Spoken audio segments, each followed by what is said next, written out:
ஓம் ஸ்ரீ குருபியோ நமக. ஓம் ஸ்ரீ மகா பெரியவா சரணம். கடன் தீர ஒட்டுமொத்த பிரச்சனையும் சரியாக பங்குனி மாதம் செவ்வாய்க்கிழமையில் பண்ணக்கூடிய ஒரு அற்புதமான முருகன் பரிகாரம். இது இன்னைக்கு தேதி மட்டும் தான் பண்ணணுங்கிற அவசியம் கிடையாது. பங்குனி மாதத்தில் வரக்கூடிய இன்னும் 2 செவ்வாய் பாக்கி இருக்குது. அந்த 2 செவ்வாய்க்கிழமையும் நீங்கள் இந்த பரிகாரத்தை பண்ணலாம். இன்றைக்கி காலகட்டத்தில் கடன் இல்லாத ஒரு மனுஷனை கூட பார்க்க முடியாது.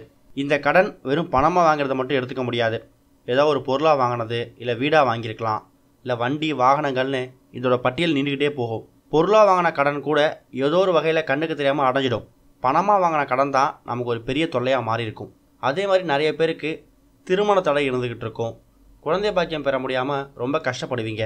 இப்படி பல பிரச்சனையில் சிக்கி தவிக்கக்கூடியவங்களுக்கு ஒரு அற்புதமான ஒரு எளிய பரிகாரத்தை தான் இப்போ நம்ம பார்க்க போகிறோம். கடன் தீரணும், நல்ல வேலை கிடைக்கணும், குழந்தை பாக்கியம் கிடைக்கணும், திருமண தடை அகலணும், இது எல்லாமே நடக்கணும்னா நம்ம நினைவுகூரக்கூடிய ஒரு ஆள் யாருன்னு கேட்டிங்கன்னா கண்டிப்பாக அது முருகப்பெருமான் தான். தீராத பிரச்சனை தீர்க்கக்கூடிய ஒரே கடவுள் கந்த கடவுள் தான்.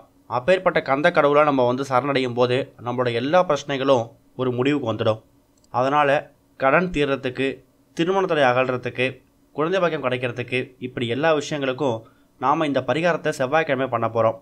செவ்வாய்க்கிழமையில் கடன் கொடுத்தா அது விரைவில் அடையும். அதாவது நீங்கள் ஒரு கடன் வாங்கியிருக்கீங்க, அந்த கடன் தொகையில் பாதி செலுத்துறீங்க அப்படின்னா நீங்கள் வாங்கியிருக்கக்கூடிய கடன் தொகை விரைவில் அடையும் அப்படிங்கிறது பெரிய நம்பிக்கை. இப்படி செவ்வாய்க்கிழமையில் செய்யக்கூடிய ஒரு சில விஷயம் சொல்லி வச்சு தான் போயிருக்காங்க.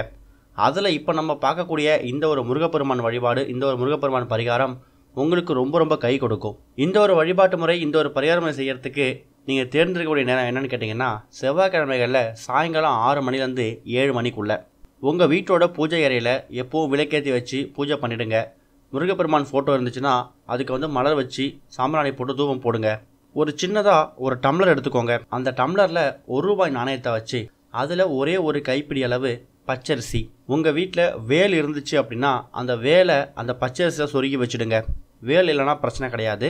செவ்வரளி பூ, ஏதாவது பூக்களால் அந்த பச்சரிசி மேலே தூவி விட்டுருங்க. அதுக்கப்புறம் அந்த டம்ளரை முருகப்பெருமான் ஃபோட்டோக்கு முன்னாடி வச்சுட்டு உங்களோட வேண்டுதல் என்ன இருக்கோ அதை மனசார வேண்டிக்கிட்டு ஓம் ஷம் சரவண பவ அப்படின்னு சொல்லக்கூடிய இந்த மந்திரத்தை 108 முறை உச்சரிங்க. 108 முறை உச்சரிச்சுட்டு உங்களோட வேண்டுதலை திரும்ப திரும்ப முருகப்பெருமான் கிட்ட கோரிக்கையாக வைங்க. இது மாதிரி ஒரு செவ்வாய்க்கிழமையும் பண்ணுங்க. பங்குனி செவ்வாயில் பொதுவாக முருகனுக்கு ரொம்ப ரொம்ப விசேஷம் சொல்லுவாங்க. ஒருவேளை நீங்கள் பங்குனி செவ்வாயில் நீங்கள் தவற விட்டுட்டீங்கன்னா கூட மற்ற மாதத்தில் வரக்கூடிய செவ்வாய்கள்லேயே நீங்கள் தாராளமாக பண்ணலாம். பங்குனி மாதத்தில் இன்னும் ஒரு 2 செவ்வாய் பாக்கி இருக்குது, அதை கூட நீங்கள் பயன்படுத்திக்கலாம். ஓம் ஸ்ரீ குருபியோ நமக. ஓம் ஸ்ரீ மகா பெரியவா சரணம்.